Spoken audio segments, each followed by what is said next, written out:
right, so moving on to a really interesting story. This is actually one I didn't hear about. Phoenix actually kind of shot it to me during the week. But yeah, let's move on over. So recently, hundreds of sealed retro games that were just publicly revealed could be worth $1 million. So essentially what happened... let's see. So essentially what happened, they were found by an employee at a retro games or a game retailer. So apparently the customer went into the store and was looking to get prices on possible trade-ins. And let's see, this retailer was located in Nebraska.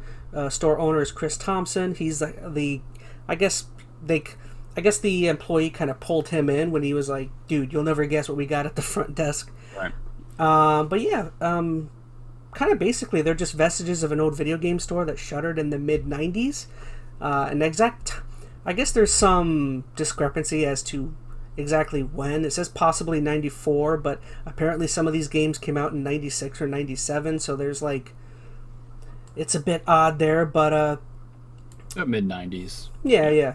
Apparently the lot will eventually be sold. I guess the seller didn't actually sell, but he allowed the employees and the owner to come to his house and to record everything that was going on. I should probably play that so you guys can see.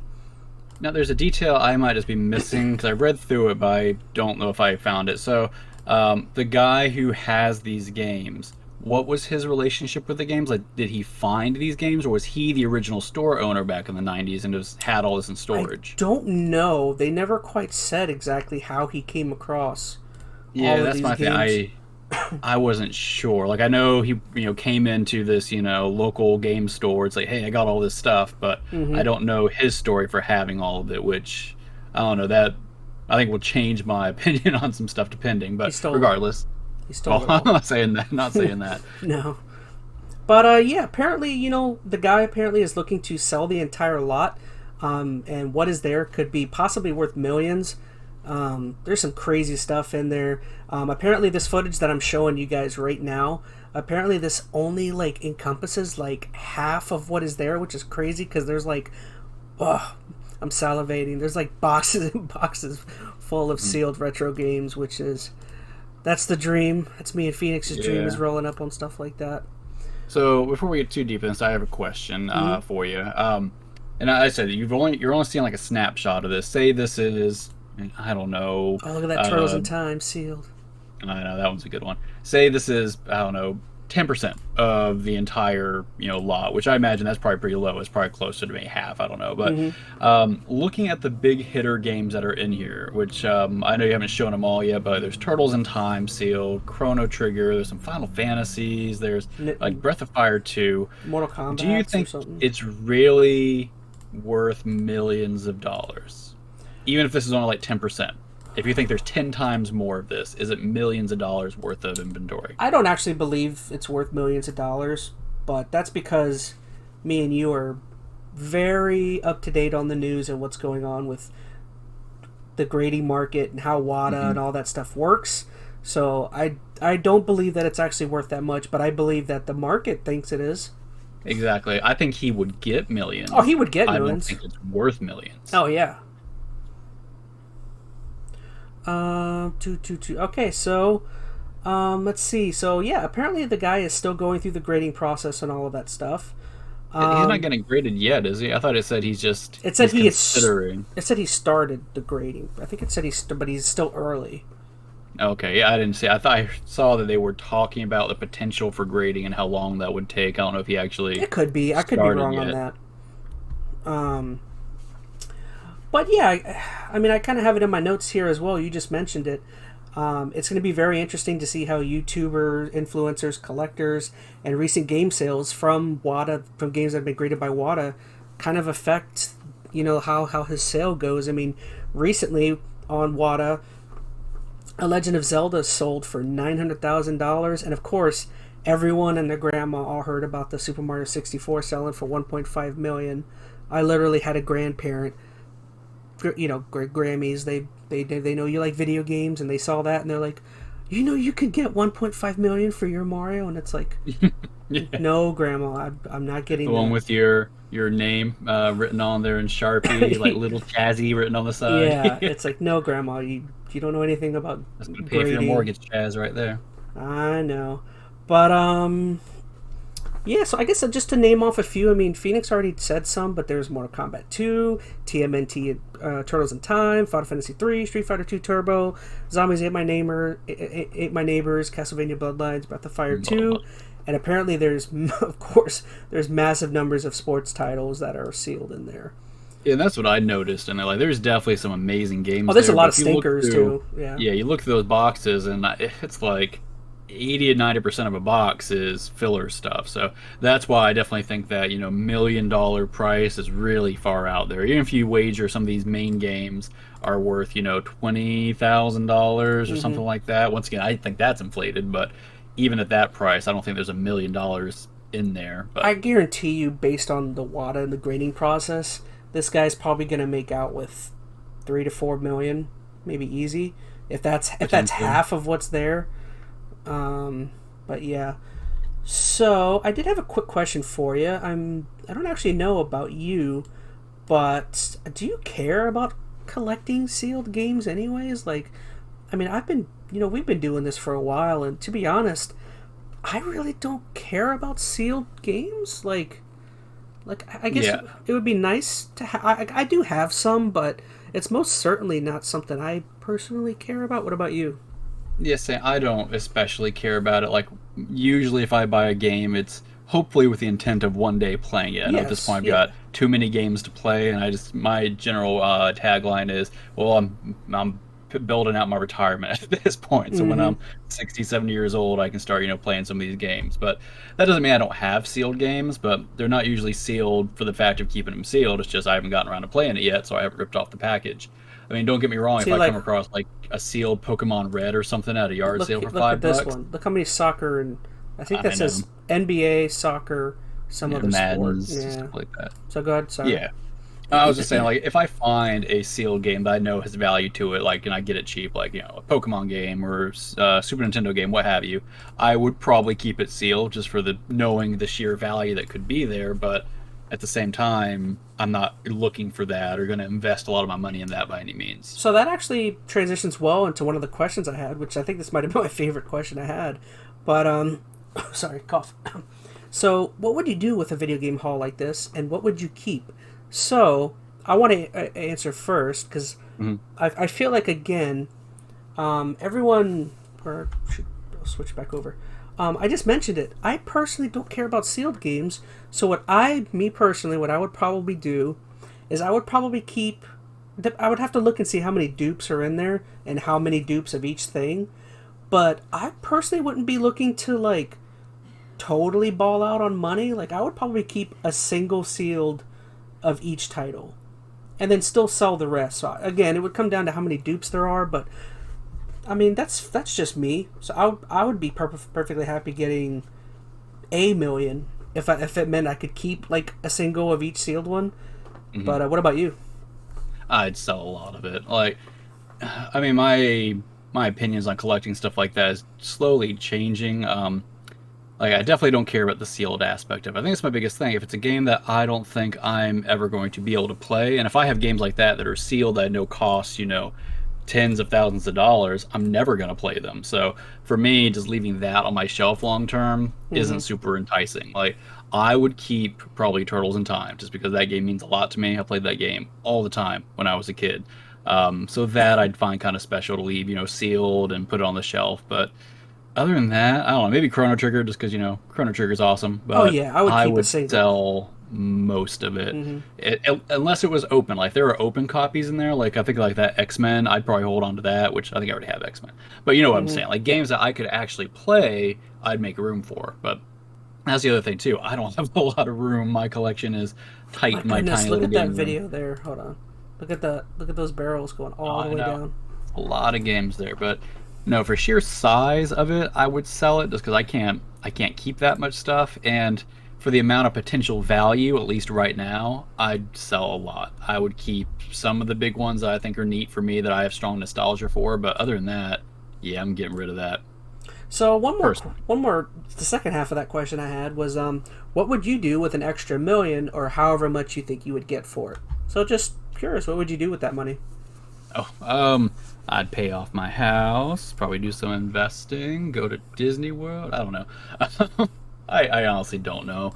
Um, Man, I'd just pay off some bills, Yeah, man. That'd put be away a my lot of thought. money. Yeah, You'd be I able to don't think I retire. have. Retire super early. Oh, well, I doubt that. I mean, $1 million is not what it used to be. I mean, I definitely love paying off my house. That'd be great. And, I'd probably hold on to a lot of it. I'd invest them, do savings. At least then, I'd be a little freer with my time. Probably let my wife quit her job. That'd be nice. There But we other go. than that, that's about it. Well, as for me, actually, I love this question, but for me, my new favorite, not new, but like my favorite hobby currently is getting to make content for you guys and getting to make. I'm loving doing the stuff with the podcast. I'm loving doing the stuff with my YouTube channel. I would use whatever money I got to be able to dedicate more time to you guys. So that's me Aww. being as lovely as I could. Is I would just, I mean, Phoenix knows, everything I do is I try and put as much time into content creating as I could. So I would sell off what I could, keep a copy of each, and then dedicate more time to that. So, You do it all for the Chazzy Coons. yep, you would get more Chazzy Coon. Uh, So a quick question I had is that apparently this sale or these games came from a retailer from the 90s, and this guy is just looking to sell all of a sudden in 2022. One question I had is, why do you think this seller waited so long to look into selling? Was he waiting on the market to be what it is today? I mean, I guess the market technically is as crazy as it's ever been. So yeah, what do you think? Yeah, that's kind of what I was trying to ask you earlier, if you knew who this guy was and his relationship to the games. Like, if he was, the original store owner, that means at some point he was pretty well versed in, the gaming market. And like once Mm-hmm. you're, tapped into something like that, you don't, I think you would still have, passing interest in it. So he would have known where the market's been at for a He while. very well could have Um, had a deal set up with this store owner where he's like, I'll come in and act like I don't know the value, and you'll get free publicity from getting put on Maybe. Kotaku. Like, I mean, I don't know, and I'm not one to jump to the I'm not saying that's true. skeptical I'm just side of saying. things, but I mean, maybe. Um, like, it's just odd that someone who might have had that much knowledge about selling video games would take a collection of this size that you would have to know there's a good amount of value in there to just some local game store to have them do valuation of it. Hmm. Like, let's be honest, that'd be like me walking into GameStop and be like, "Hey, how much is my sealed copy of Chrono Trigger?" And they'd be like, "I don't know, I'll give you $5 for it." So, I mean, I know this is a little different because like a local retro store, but even at that, like I wouldn't take this collection into a game store like that to get the valuation on the pricing. I Yeah. would, take it somewhere else where there's some other figure. So I guess that makes me think that maybe this isn't someone who was originally tied to the game store when all these games, were shut down of that particular store. Like maybe it's just some guy who came across this somewhere that has no understanding of the market. Then I could understand this scenario kind of playing out. But someone educated bringing it to these guys feels odd, to say the least. And the timing on it, I mean, this is about the right time to sell, I suppose. The market's still really high.